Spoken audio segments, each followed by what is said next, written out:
Bell icon दाबायला विसरू नका. निर्भीड आणि निष्पक्ष रंगतारा न्यूज.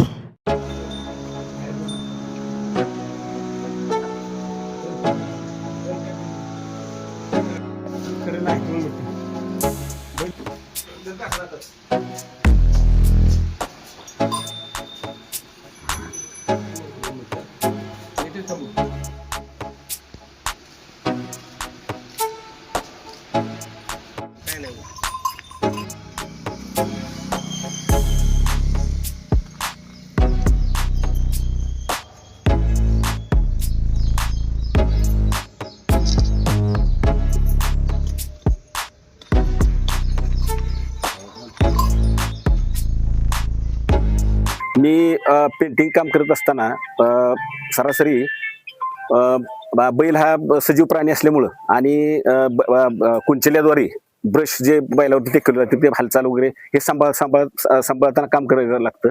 आणि बारकावे जे असतात ते बारकावे दाखवताना आपल्याला कुठल्या प्रकारची इजा होऊ नये किंवा काय बैलाकडून किंवा काय या प्रकारचं दक्षता घेत मी मला 8 तास पेंटिंग करायला बैलाला लागले.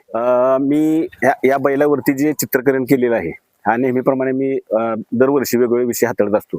जसे माझी लाडकी बहीण योजना असेल, कोरोनाचा विषय असेल, शैक्षणिक असेल, आणि दरवर्षी बेंद्रानिमित्त बैल संपूर्ण गावात मिरवणूक काढली जाते आणि तो संदेश समाजापर्यंत जावा म्हणून मी हे चित्र करत असतो.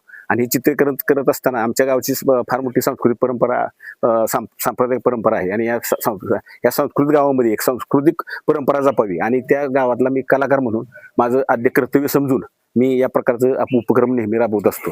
आणि मी महाराष्ट्रातील माझ्या जे चित्रकार बांधव आहेत त्यांना मी आव्हान करतो की आपण सुद्धा एक सामाजिक बांधिलकी म्हणून आपण सुद्धा या प्रकारचे उपक्रम राबवावेत असे मी सर्वांना या ठिकाणी आव्हान करतो.